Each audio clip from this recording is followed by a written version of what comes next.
Shalom, puji Tuhan. Mari kita tunduk kepala, kita berdoa. Karena di dalam doa-doa kita kepada Tuhan tidak akan pernah kembali sia-sia. Karena firman-Nya mengajar kita tetaplah berdoa. Mintalah segala sesuatu dalam nama Yesus. Kita berdoa di dalam nama Tuhan Yesus. Kami mohon Tuhan supaya doa kami Engkau urapi. Supaya segala permohonan doa kami Tuhan Engkau berkati. Supaya kami boleh mendapatkan sesuatu datang daripada Tuhan. Kiranya kuat kuasa Tuhan menyertai kami.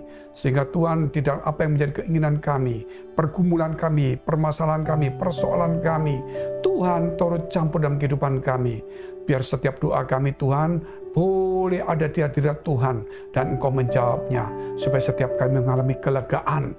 Supaya setiap kami boleh Tuhan menjadi saksi-saksi Tuhan yang heran. Di dalam nama Tuhan Yesus supaya iman kami bangkit untuk menerima berkat dan mujizat melalui doa-doa yang kami mohonkan kepada Tuhan. Dalam nama Tuhan Yesus, haleluya, amin. Puji Tuhan, saudara yang kasih Tuhan, kita lihat di dalam kitab 2 Raja-Raja pasal 2, ayat yang ke-19 sampai dengan 22. Saya bacakan, berkatalah penduduk kota itu kepada Elisa, cobalah lihat, letaknya kota ini baik seperti tuanku lihat. Tetapi airnya tidak baik dan di negeri ini sering ada keguguran bayi. Jawabnya, ambillah sebuah pinggan baru bagiku dan taruhlah garam ke dalamnya. Maka mereka membawa pinggan itu kepadanya. Kemudian pergilah ia ke mata air mereka dan melemparkan garam itu ke dalamnya serta berkata, beginilah firman Tuhan, telah kusehatkan air ini, maka tidak akan terjadi lagi olehnya kematian atau keguguran bayi. Demikianlah air itu menjadi sehat sampai hari ini sesuai dengan firman yang telah disampaikan Elisa. Sekali lagi saya ajak saudara membaca ayat 21, kalau boleh bersama-sama. Kemudian pergilah ia ke mata air mereka dan melemparkan garam itu ke dalamnya.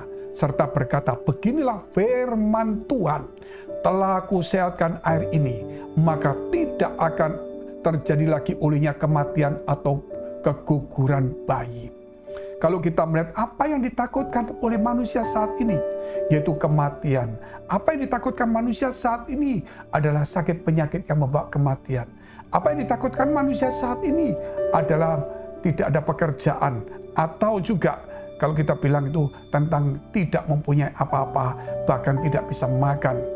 Apa yang ditakutkan manusia? Tidak punya harapan.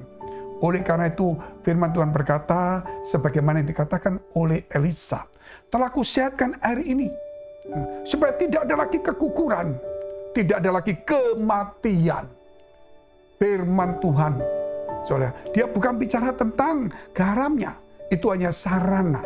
Tetapi dia berkata, firman Tuhan, demikianlah firman Tuhan, air ini telah kusehatkan. Dan apa yang dikatakan, supaya tidak ada lagi keguguran dan kematian. Dari sini kita tahu firman Tuhan itu bisa memberi kepada kita kesehatan, bisa memberi kita kesembuhan dari segala macam penyakit, dan bisa juga melepaskan kita dari segala kematian dan maut. Sama seperti kalau kita melihat bagaimana seorang lumpuh yang sekian tahun menderita, akhirnya di kolam Bethesda, sudah sekian puluh tahun dia menderita.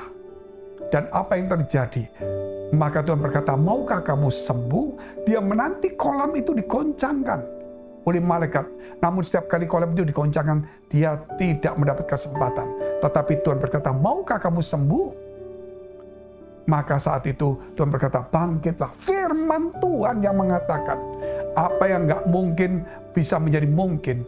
Oleh karena itu saudara yang dikasihi Tuhan, demikianlah kalau kita mendengar dan belajar firman Tuhan, maka doa kita terarah, iman kita kuat, sehingga doa kita yakin bahwa Tuhan akan menolong kita. Sama seperti bagaimana Elisa berkata, demikianlah firman Tuhan, air ini telah kusehatkan. Demikianlah firman Tuhan, hidupmu telah kupulihkan. Demikianlah firman Tuhan, kesehatanmu telah aku pulihkan. Demikianlah firman Tuhan, pekerjaanmu telah aku berikan berkatnya. Demikianlah firman Tuhan, hidupmu menjadi berkat. Demikianlah firman Tuhan, supaya keluargamu dipulihkan. Demikianlah firman Tuhan, apa yang kamu doakan, Tuhan kabulkan. Bahkan dikatakan, keguguran, kematian tidak ada lagi. Artinya kalau kita percaya dengan Tuhan dan kita pegang dan kita mencari sungguh-sungguh, maka dikatakan sejak saat itu ayat di Yeriko sampai hari ini ditempati, tidak ada lagi keguguran, tidak ada kematian. Sampai hari ini itu sudah sekian ribu tahun, karena firman Allah itu ya dan amin, tidak pernah kembali sia-sia. Oleh karena itu hari ini kita melalui doa ini kita memperkuat iman kita dengan firman Allah. Kita bukan hanya sekedar berkata-kata dan berdoa memohon, tapi kita mengerti sifat Allah, mengerti rencana Allah, mengerti kuasa Allah. Kita mengerti tentang cerita-cerita yang luar biasa, bahwa firman itu penuh dengan kuasa, firman itu maha kuasa. Jadi saudara dikasihi Tuhan, oleh karena itu saya memberikan satu kesaksian yang cukup indah, yaitu menyangkut seorang saudara kami sekarang menjadi hamba Tuhan, Bapak Hengkyu Matan yang ada di Kupang, NTT. Pada suatu hari ketika dalam pelayanan, dia pulang karena dia ingin kembali bekerja. Hal itu kita tidak pernah salahkan karena seseorang juga butuh hal seperti itu. Tetapi waktu sementara dia kerja, saya tidak tahu apa yang terjadi. Tapi pada malam itu saya disuruh Tuhan untuk berdoa kepada dia. Waktu saya angkat teleponnya berdoa, Tuhan katakan, perutmu sekarang sakit kan? Kalau kamu sakit, besok kamu berangkat ikut pelayanan kembali ke kota ini. Dia terkejut karena memang saat itu dia mengalami sakit yang sudah sekian hari, yang betul-betul dia parah, tidak bisa disembuhkan apapun juga dengan obat dan semuanya. Dia sudah menyerah, sudah putus asa. Ketika dia mendengar itu, dia bingung. Dia tanya istri, tanya semua orang, siapa yang bicara sama pendeta Fengki? Nggak ada. Dia tahu itu Tuhan. Maka dia berkata, kalau gitu aku besok berangkat ke kota itu. Yaitu disuruh pelayanan. Dalam kondisi sakit, dia ambil keputusan, dia beli tiket. Ternyata apa yang terjadi setelah dia beli tiket, besok itu sembuh total. Saudara, sama seperti yang dikatakan oleh Elisa ini. Demikianlah firman Tuhan, air ini telah kusehatkan. Oleh sebab itu mulai sekarang, tidak ada lagi keguguran dan kematian olehnya. Kita harus percaya firman Tuhan. Sekali dia berkata ya dan amin. Oleh sebab itu, masuklah di dalam firman Tuhan. Renungi, lakukan, dan bagikan kepada orang lain. Kalau kita berdoa tanpa firman, kita menjadi kering. Kita harus mendengar firman, setelah itu kita doa. Setelah itu mendengar firman, kita berdoa. Baca firman, kita berdoa. Baca firman, berdoa. Itu kombinasi yang luar biasa. Karena melalui firman kita tahu tentang bagaimana berdoa. Melalui firman kita tahu jawaban Tuhan dan bagaimana cara berdoa. Oleh karena itu, jangan cuma hanya berdoa. Mari kita tunduk kepala, kita mau berdoa.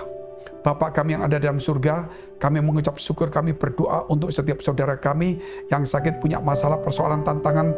Tuhan hari ini, mari dekapkan kedua tanganmu di dadamu.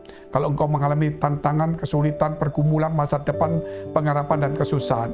Yang sakit, dekapkan tangan bagian sakit. Dalam nama Yesus menjadi pulih, menjadi sembuh. Dalam nama Yesus punya pengharapan. Diberkati pekerjaan rumah tangga, kesehatanmu. Biar mempunyai masa depan yang cerah. Dalam nama Yesus, biar nasibmu yang malam menjadi mujur. Dalam nama Yesus, biar mulai hari ini demikianlah firman Tuhan. Mulai hari ini, engkau telah disehatkan, rohanimu disehatkan, imanmu disehatkan, pekerjaanmu disehatkan, rumah tanggamu disehatkan, masa depanmu disehatkan. Dalam nama Yesus tidak ada lagi kesulitan, tantangan, tapi tetap hidup bersama dengan Tuhan. Dalam nama Yesus, haleluya, amin.